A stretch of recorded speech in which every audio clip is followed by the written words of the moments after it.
Hi! Sunday morning வந்து எனக்கு ரொம்ப பரபரப்பாவே இந்த நாள் முடிஞ்சதா ஒரு ஃபீல் ஆனுச்சு. என்னன்னா, இன்னைக்கு வந்துட்டு நான் நைட்டே ரொம்ப திங்க் பண்ணி என்னுடைய ஃபுட் ஷெட்யூலையே நான் ரொம்ப சேஞ்ச் பண்ணிட்டேன். இது வந்துட்டு மார்னிங் ராகி கஞ்சி. ராகி கஞ்சியில சேமியாவையும், டேட்ஸையும் போட்டு நான் சுகரையும் கொஞ்சமா சேர்த்து தான் இந்த ராகி கஞ்சி ரெடி பண்ணியிருந்தேன். இந்த கருத்த தோல் போட்ட இந்த கடலை வந்துட்டு இந்த கொலஸ்ட்ரால் ரெட்யூஸ்க்கெல்லாம் ரொம்ப நல்லான்னு சொல்லி டாக்டர் சஜெஸ்ட் பண்ணதுனால நான் இதை நைட்டே அவருக்கு வாங்கி வச்சுட்டேன். மார்னிங் பிரேக்ஃபாஸ்ட்டுக்காக இந்த ராகி கஞ்சி தான். அதோட இந்த லெமன் ஜூஸ் இது வந்து சாத்துக்குடின்னு சொல்லுவாங்க. மற்றபடிக்கு இது வந்துட்டு ஒரு லெமன் இந்த லெமன் ஜூஸ் வந்து எதுக்குன்னா, இந்த கொலஸ்ட்ரால் எல்லாம் ரொம்ப அ ரெட்யூஸ் பண்ணிரும். அந்த பேட் கொலஸ்ட்ரால் எல்லாமே ரெட்யூஸ் பண்ணிரும். அப்புறம் சளிக்கெல்லாம் ரொம்ப நலம். ஸோ இந்த லெமன் ஜூஸை வந்துட்டு கன்டினியூவஸாக குடிச்சு வரதும் ரொம்ப நல்ல உடம்புக்கும். நான் அதுக்காகத்தான் நான் சொன்ன மாதிரி இந்த ஃபுட் பிளான் ஷெட்யூலில் வந்துட்டு எனக்கு மெயினாக நான் சேஞ்ச் பண்ணணும்னு நினச்சதில் ஒன்றும். இன்றைக்கி லன்ச் பார்த்திங்கன்னா, இந்த இலைக்கறி தான். பொன்னாங்கண்ணின்னு சொல்லுவாங்க, இல்லை பொன்னி இலக்கறின்னு சொல்லுவோம்.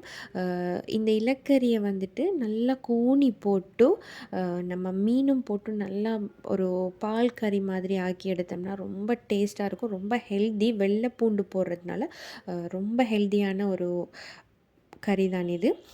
கூடவே இவர் மீனும் எக்ஸ்ட்ராவாக வாங்கிட்டு வந்திருந்தார். ஸோ இந்த வீக்குக்கு தேவையான மீன் இது எல்லாத்தையுமே க்ளீன் பண்ணி நான் மசாலாவெல்லாம் போட்டு ரெடி பண்ணி இதை அப்படியே ஃப்ரிட்ஜில் ஸ்டோர் பண்ணி வச்சுட்டேன்.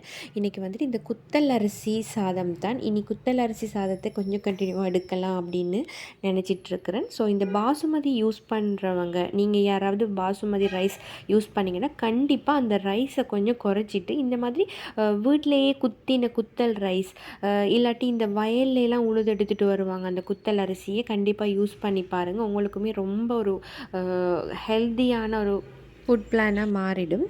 ஸோ இந்த தானியமெல்லாம் வாங்கிட்டு வந்திருந்தேன். இந்த மாதிரி கடலை, இந்த ரெட் காஃபி வந்துட்டு இந்த கிட்னி ஷேப்ல இருக்கிற ரெட் காஃபி தான் ரொம்பவே சஜெஸ்ட் பண்ணியிருந்தார் டாக்டர். ஸோ 1 ஹவர் அட்வைஸ் பண்ணதில் ரொம்ப முக்கியமான ஒரு ஐட்டம் இந்த ரெட் காஃபி. மார்னிங் பிரேக்ஃபாஸ்ட்டுக்காக இதை சும்மாவே ஸ்ட்ரீம் பண்ணி சாப்பிட சொல்லியிருந்தார்.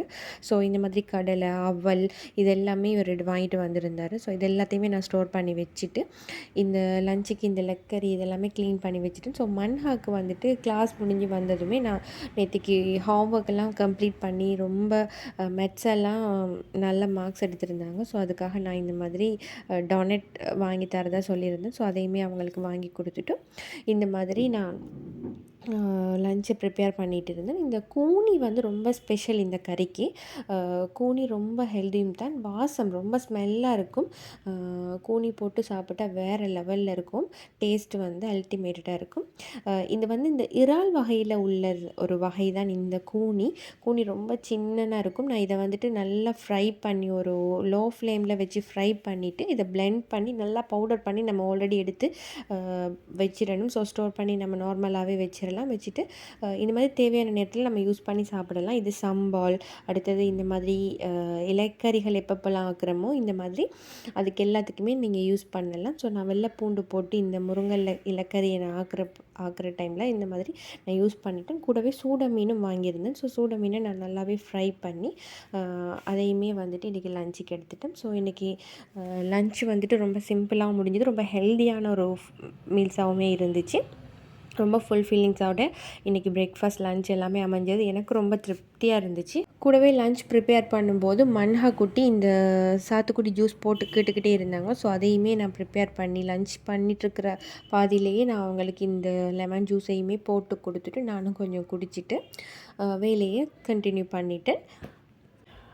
ஸோ இவங்க கிளாஸ் போகிறதுக்கு முன்னாடி நான் கொஞ்சம் ஹோம்ஒர்க்ஸ் எல்லாம் நிறைய இருந்துச்சு. அது எல்லாத்தையுமே செக் பண்ணி அவங்க கிளாஸ் விட்டு வந்ததுமே அவங்க கொப்பீஸ் எல்லாமே செக் பண்ணி அதையுமே எடுத்து வச்சுட்டேன்.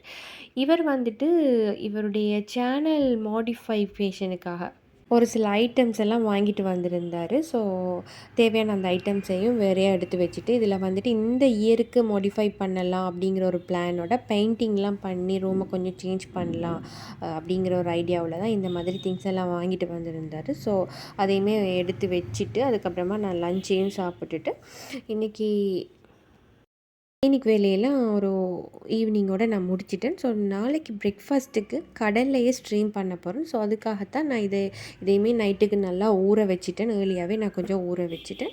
ஸோ இன்னைய டே வந்து இப்படி தான் முடிஞ்சுது. இன்னொரு வீடியோவில் சந்திக்கலாம். பாய்.